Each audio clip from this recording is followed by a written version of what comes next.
अंग अवयव का जो परिचय है इसको हम सबके गले उतारा।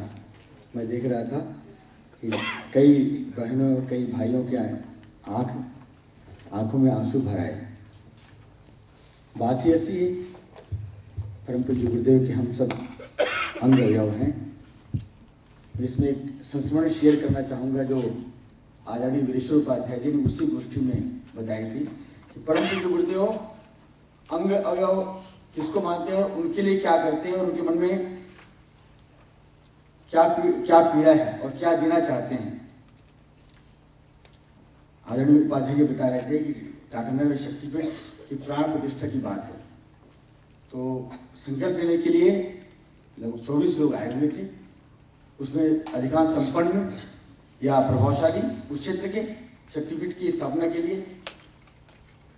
तो उस 24 लोगों में एक बूढ़ी सी माता है जिसको कुछ सुनाई नहीं पड़ता, कोई समझ नहीं पड़ता, वो वहां पर आई। तो परम पूज्य गुरुदेव के पास ले गए, परिचय कराया। ये माता जी हैं, इसको हम लोग इसलिए लाए कि बहुत ही श्रद्धावान है, बहुत ही भावनाशील है। ये सब्जी की दुकान में बैठती हैं।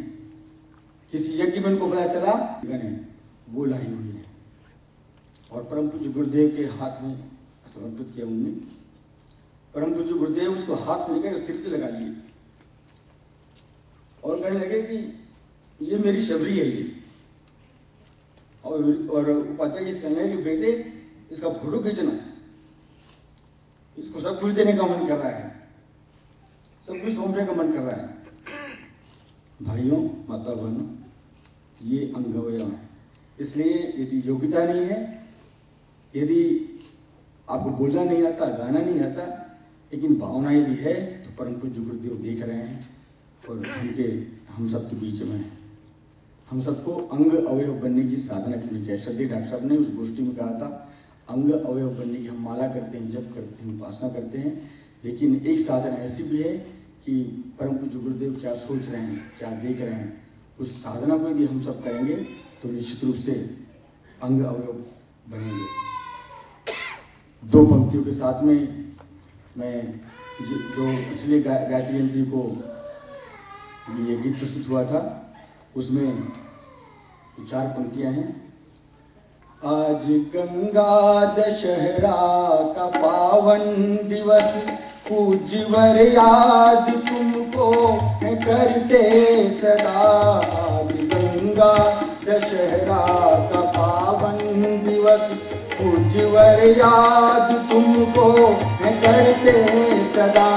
प्राण अर्पित करेंगे तुम्हारे लिए, ध्यान हर क्षण तुम्हारा करेंगे सदा। प्राण अर्पित करेंगे तुम्हारे लिए, ध्यान हर क्षण तुम्हारा करेंगे सदा।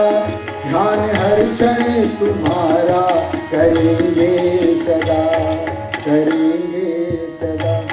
बांसुरी बन सके आपके हाथ में, बांसुरी बन सके आपके हाथ में। रूप से हमको गुरुवर लगा लीजिए, रूप से हमको गुरुवर लगा लीजिए। आपकी चेतना में सदा रम सके, आपकी चेतना में सदा रम सके। अंग अवयव हमें वह बना दीजिए, अंग अवयव हमें वह बना दीजिए।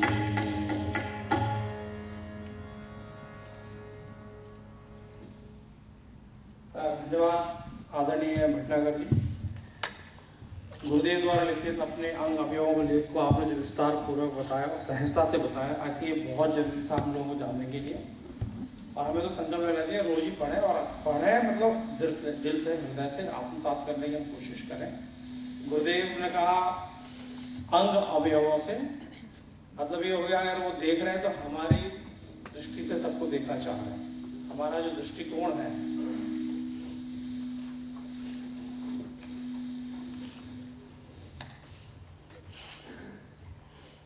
हम उनकी आंख बने और उनके हाथ और पैर बने। युग निर्माण के काम में अपने हाथों को, आंखों को, पैर को, अंग अवयवों ने माना है तो लगा सके, तो शायद जो जितनी उनके अंदर वेदना है, पीड़ा है, उसके हिस्सेदारी बने तो शायद उनको बहुत खुशी होगी। मुझे तो ये समझ में आया अंग अवयव से। और जहाँ तक आपने बात पढ़ी थी कि श्रम हम करते हैं, श्रम कोई और ले जाता है। बैठे बैठे मुझे भी थोड़ा सा एक्सपीरियंस याद आ गया। युग शिल्पी सत्र में हम लोग बैठे हुए थे, गुरुदेव गोष्ठी ले रहे थे, तो एक पत्रकार आए वहाँ पर। एक छोटी सी घटना जल्दी से बता देता हूँ। एक पत्रकार आए और वो हमारी सत्र में थे वो, और नए थे। उन्होंने बोला, गुरुदेव आपने बहुत सारा साहित्य लिखा है और बहुत बढ़िया लिखा है। लिखता तो मैं भी हूँ, लेकिन आपके लेख पढ़ता हूँ तो समझ में आता है ये आज की बहुत बड़ी आवश्यकता है कि लोग पढ़ें और उस हिसाब से पढ़ते ही तौर पढ़ें, और वो आपके लेखों में है। तो क्या ये हो सकता है कि मैं आपके लेखों को छपवा सकूं अपनी जिन अखबारों में मैं अपने लेख देता हूँ? तो बोले हाँ, क्यों नहीं। तो एकदम बोलते हैं, पर मैं चाहता हूँ गुरुदेव लेख आपके और नाम मेरा हो। तो वहाँ जो और भी परिजन बैठे थे और कुछ वरिष्ठ लोग भी थे, एकदम टेढ़ी दृष्टि से देखने लगे उनको, और एकदम तो बहुत गुस्से में कह दिया, क्या बोल रहे हो, शर्म नहीं आती ऐसा बोलते हुए। तो गुरुदेव ने फट से को डांटा, बोले तू चुप कर, तू तो कुछ नहीं करता है, ये तो कुछ करना चाह रहा है। और बोले बेटा जरूर कर, मेरे विचार तेरे माध्यम से पहुंचे या मैं डायरेक्ट मतलब बातें की है ना। कितनी बड़ी बात है, कभी श्रेय नहीं लिया हूं, श्रेय हम लोगों को दिलवाया। तो ये मुझे एक वाकया याद आ गया कि गुरुदेव तो हर क्षण हमारे लिए सोचते हैं, और प्रथम एक क्षण हम भी तो मुझे सोचे कि क्या वो चाहते थे। अब आगे का विचार गोष्ठी होगी, लेकिन ये हमारे पास संकल्प है, इसकी चर्चा करेंगे। आपको एक परिवार को एक दिया जाएगा, आप ले सकते हैं इसको, और अपने घर में जहाँ पर हम बहुत सारे कैलेंडर्स लगाते हैं, बहुत सारी और चीज़ें लगाते हैं, डेकोरेटिव पीस लगाते हैं, हमारे घर का डेकोरेटिव पीस ये होना चाहिए, हमारे ड्राइंग रूम का डेकोरेटिव पीस ये होना चाहिए, जिसमें कि हर व्यक्ति ये सोच सके कि हमारे घर के अंदर आने वाले हर व्यक्ति का किस विचारों से सम्मान किया जा सकता है। ये होना चाहिए एक परिवार को एक, और उसके बाद शायद 5 मिनट का इंटरवल देकर विचार गोष्ठी, जैसे 6 ग्रुप कल बने थे, उन्हीं ग्रुपों के अनुसार बांटकर आपस में चर्चा करेंगे जो आज का विषय रहा है उसके। तो जैसे कल यहाँ प्रेजेंटेशन हुआ था, उससे पहले हम लोगों ने 6 ग्रुप बनाए थे।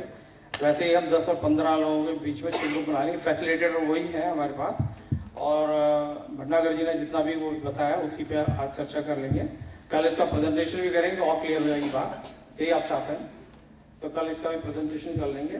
11 से 12:30 तक का टाइम है, 12:30 बजे हमें खत्म करना होगा, टाइम बहुत कम है। बल्कि फिर बच्चे आ जाएंगे खाने के लिए, तो हम ये चाहेंगे जो चेयर्स है उस तरफ कॉर्नर में ले जाएं। चलिए जल्दी जल्दी आ जाएं, लाइन से एक परिवार एक बार आता चला जाए। परिवार हस्बैंड वाइफ जो आए हैं एक साथ आ जाए, लेकर एक ही जना परिवार में से आ जाए, इसको लेकर चले जाएं। 5 मिनट के बाद पुनः एक ग्रुप में बैठ जाएं। एक कैंप की विशेषता अपने अंग अवयवों से यहाँ पर अभी सबने अध्ययन किया, उसके बारे में विस्तार से बताया गया। 1 घंटा उसकी चर्चा के लिए, विचार विमर्श के लिए छोड़ दिया गया है। ये सब लोग विचार विमर्श करेंगे और उसका निष्कर्ष निकालकर कल सबके सामने प्रस्तुत करेंगे, और ऐसा अनुभव करेंगे कि निश्चित रूप से हम परम पूज्य गुरुदेव के अंग अवयव हैं, और जो गुरुदेव चाहते हैं वो हमें करने के लिए कदम आगे बढ़ाना चाहिए। एक विशेष विषय रह गया है जो श्रद्धेय डॉक्टर साहब ने कहा था, युवा पीढ़ी और उनके दायित्व, क्योंकि नई पीढ़ी आगे आए, कार्य को संभाले, उस लाल मशाल को अपने हाथ में लेकर इस मिशन को 2020 विजन तक ले जाए, ऐसा श्रद्धेय डॉक्टर साहब चाहते हैं। तो ये कार्य भी बचे हुए समय में यहाँ पर पूरा होगा, ऐसा हमारा विश्वास है। हमें न केवल यहाँ के लोगों से सहयोग मिल रहा है, बल्कि समस्त गायत्री परिवार के केंद्रों से, चाहे वो अमेरिका में हो, कनाडा में हो, चाहे वो रशिया में हो, चाहे वो लंदन में हो, उन सब का सहयोग यहाँ पर मिल रहा है। And so, I hope that you will live your lives, take this experience that you're taking here today and this week, take it back home with you, and really be inspired to make a difference. If each of us can make a difference, then we can all live in a much better place.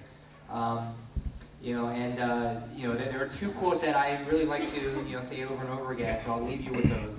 One you probably know very well from Mahatma Gandhi, that to be the change that you want to see in this world.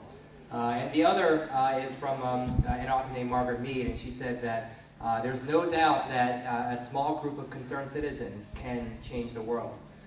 In fact, it's the only thing that ever has.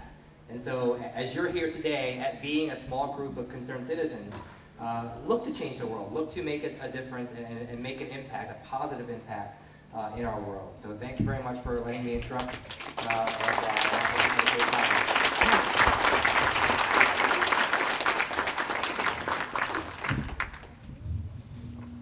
Thank you very much on behalf of our children that you came here and are with us. And I told you one sentence, be concerned, and it will be our pleasure to be with you. Thank you very much.